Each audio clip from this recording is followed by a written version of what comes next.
فدق کا جو قضیہ ہے یہ تاریخ کا نہیں ہے، یہ پیغمبر کی جائیداد اور نبی اکرم کی بیٹی اور پہلے خلیفہ کے درمیان ایک قضیہ ہے، اور ہمارے لیے رہنما کتاب جو ہے وہ کتاب اللہ ہے، نہ نہج البلاغہ ہے، نہ بخاری ہے، اور نہ اصول کافی ہے۔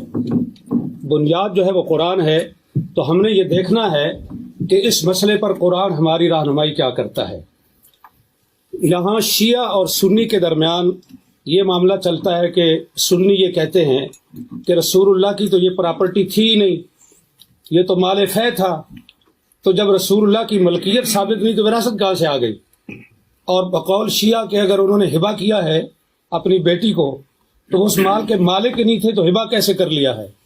تو قرآن جو شیخ رجانی نے اور شیخ عبدالحمید قصوری نے جو آیت پیش کی ہے سورہ الحشر کی، اسی کے اندر رسول اللہ کی ملکیت ثابت ہے۔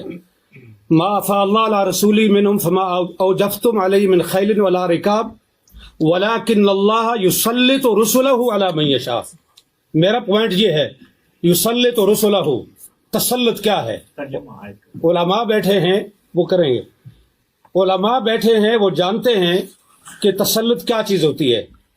تو یہ تسلط کا جو لفظ ہے یہ پیغمبر کی ملکیت کو ظاہر کر رہا ہے، ایک یہ پہلا پوائنٹ ہے۔ دوسرا یہ ہے کہ کیا نبی کی وراثت ہوتی ہے یا نہیں؟ یوصیکم اللہ فی اولادکم للذکر مثل حظ الانثیین، سورہ نساء کے اندر اللہ رب العالمین نے یہ بتا دیا ہے کہ تمام امت کی، تمام مسلمانوں کی وراثت ہے، اور اس کے اندر وَلِكُلٍّ جَعَلْنَا مَوَالِيَ مِمَّا تَرَكَ الْوَالِدَانِ وَالْأَقْرَبُونَ۔ وَلِكُلٍّ، یہاں وَلِكُلٍّ کا جو لفظ ہے یہ میرا پوائنٹ ہے کہ ہر ایک کے لیے ہم نے وراثت مقرر کی ہے، وراثت کا قانون ہم نے طے کر دیا ہے۔ اب یہ چاہیے کہ رسول اللہ کی اگر وراثت نہیں ہے وہ اس وَلِكُلٍّ جَعَلْنَا کے اندر شامل نہیں ہے، کہ ایسی ہونی چاہیے کہ جس کے اندر رسول اللہ کو مستثنیٰ کیا گیا ہو کہ ساری امت کی وراثت تو چلے گی قرآن کے اس قانون کے مطابق، لیکن پیغمبر کی وراثت نہیں ہوگی، اس کی نہیں چلے گی۔ تو لہذا قرآن کریم کے خلاف ہے یہ چیز کہ رسول اللہ کی وراثت نہیں تھی، اور قرآن نے ان کو یہاں سے خارج نہیں کیا۔ اب حضرت ابو بکر رضی اللہ عنہ نے حضرت فاطمہ کے کلیم کو رد کرنے کے لیے جو روایت پیش کی، بخاری میں بھی ہے، مسلم میں بھی ہے، دوسری تمام شیعہ کتابوں میں بھی ہے اور سنی کتابوں میں بھی، اس کے اندر 3 پوائنٹ ہیں۔ ابھی دونوں علماء نے، دونوں سکالرز نے وہ حدیث پیش کی ہے، میں اس کی تفصیل میں نہیں جاؤں گا، وقت کم ہے۔ اس کے 3 اجزاء ہیں۔ پہلا جز یہ ہے کہ انبیاء کسی کے وارث نہیں ہوتے، یعنی وہ اپنے والدین کی وراثت نہیں لیتے۔ دوسرا پوائنٹ یہ ہے کہ انبیاء کی وراثت نہیں ہوتی، ان کا کوئی رشتہ دار اور ان کے کوئی قریبی جو ہیں عزیز وہ ان کی وراثت نہیں لے سکتے۔ اور تیسرا پوائنٹ یہ ہے کہ جو کچھ انبیاء چھوڑتے ہیں وہ صدقہ ہے۔ اب یہاں سوال یہ ہے کہ انبیاء کی وراثت نہیں ہوتی، تو رسول اکرم صلی اللہ علیہ وآلہ وسلم نے اپنے والد گرامی حضرت عبداللہ بن عبد المطلب کی وراثت لی ہے۔ اس میں 3 چیزیں تھیں۔ ایک وہ ان کا مقام تھا جو ان کا آبائی مقام تھا، دوسرا ام ایمن جو لونڈی تھی، اور تیسری چیز جو ہے وہ تلواریں اور اونٹنی تھی۔ بعض کہتے ہیں ایک سے زیادہ اونٹ تھے، بعض کہتے ہیں ایک تھے، چلو ایک ہی صحیح، ہم ایک ہی پر اکتفا کرتے ہیں۔ تو یہ وراثت تھی رسول اللہ کے والد کی۔ رسول اللہ نے یہ وراثت اپنے والد سے لے لی، تو یہ کیسے وہ کہہ سکتے ہیں کہ انبیاء وراثت نہیں لیتے؟ آپ بچپن میں وراثت لے چکے اور نبوت ملنے کے بعد آپ نے کہا ہم کسی کے وارث نہیں ہوتے۔ یہ دونوں باتیں ایک دوسرے کے متضاد ہیں، یہ قول اور یہ عمل، یہ دونوں ایک دوسرے کے خلاف ہیں۔ تو رسول اللہ نے اپنے والد کی وراثت لی ہے، لہٰذا یہ بات درست نہیں کہ انبیاء کسی کے وارث نہیں ہوتے۔ دوسری چیز ہے کہ انبیاء کی اولاد جو ہے اس کی کوئی وارث نہیں ہوتی، وہ وارث نہیں ہوتی، تو وہ وارث سلیمان و داود۔ اور حضرت زکریا علیہ السلام نے جو کہا کہ انی خفت الموالی من ورائی، یہ علماء کے لیے یہ لفظ جو ہے یہ قابل غور ہے اہل علم کے لیے، کہ حضرت زکریا یہ کہہ رہے ہیں کہ انی خفت الموالی، میں موالی سے ڈرتا ہوں، مجھے ڈر ہے، اس لیے میں تجھ سے مانگ رہا ہوں کہ مجھے ایک وارث چاہیے۔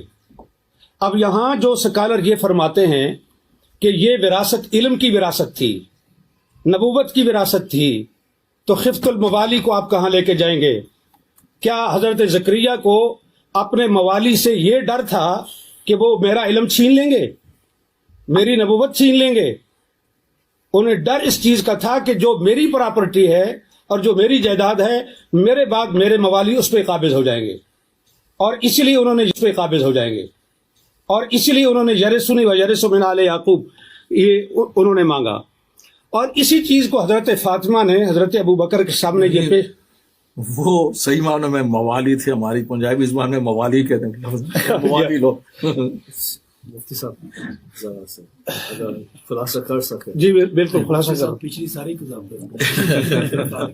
تو گزارش یہ ہے کہ یہ ہے قرآن، اور یہ کہہ رہے ہیں ڈاکٹر علی کے وقت نہیں ہے تو میں اس کو مختصر کرتا ہوں، صرف تاریخی لحاظ سے ایک چیز پیش کر کے، کہ حضرت ابو بکر اور حضرت عمر کے دور میں گورنمنٹ کے قبضے میں رہا فدق، حضرت عثمان نے سارا مروان کو بخش دیا۔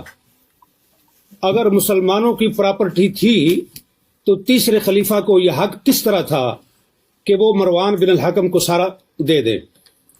پھر حضرت عثمان کے بعد امیر شام معاویہ بن ابی سفیان کا دور آیا، انہوں نے حضرت عثمان کے بیٹے اور حضرت اس کو مروان کو اور اپنے بیٹے کو، ان تین کے درمیان فدق کو تقسیم کیا جناب معاویہ بن ابی سفیان نے۔ عمر بن عبدالعزیز آئے، انہوں نے یہ، اور پھر مروان نے یہ جائیداد وراثت کے طور پر اس کی اولاد کو پہنچی، عبدالعزیز بن مروان کو، اور اس کے ذریعے سے حضرت عمر بن عبدالعزیز تک پہنچی۔ عمر بن عبدالعزیز نے سارا فدق جو ہے وہ اولاد فاطمہ کو واپس کیا، یہ کہہ کر کے کہ یہ ان کا حق ہے، ان کے ساتھ زیادتی ہوئی ہے۔ اب سوال یہ ہے کہ فیصلہ حضرت ابو بکر کا درست تھا، فیصلہ حضرت عثمان کا درست تھا، فیصلہ عمر بن عبدالعزیز کا درست تھا، اور اس کے بعد کی تاریخ انہوں نے بتا دی، یہ مامون الرشید تک پہنچتا ہے، اور مامون کے بعد پھر حکومت کے قبضے میں آیا، اور پھر آج تک بنو فاطمہ کو وہ واپس نہیں مل سکا۔ تو یہاں میرا پوائنٹ یہ ہے کہ یہ جو حدیث پیش کی جاتی ہے یہ قرآن کے خلاف ہے۔ اہل سنت کے محدثین کے اصول کے مطابق قرآن پر پیش کرو، درایت پر پیش کرو، اگر اس لحاظ سے روایت ٹھیک ہے تو قبول کی جائے گی، ورنہ اس کو رد کیا جائے گا۔ بخاری کے اندر روایت آنے کا یہ مطلب نہیں ہے کہ ہم اس کو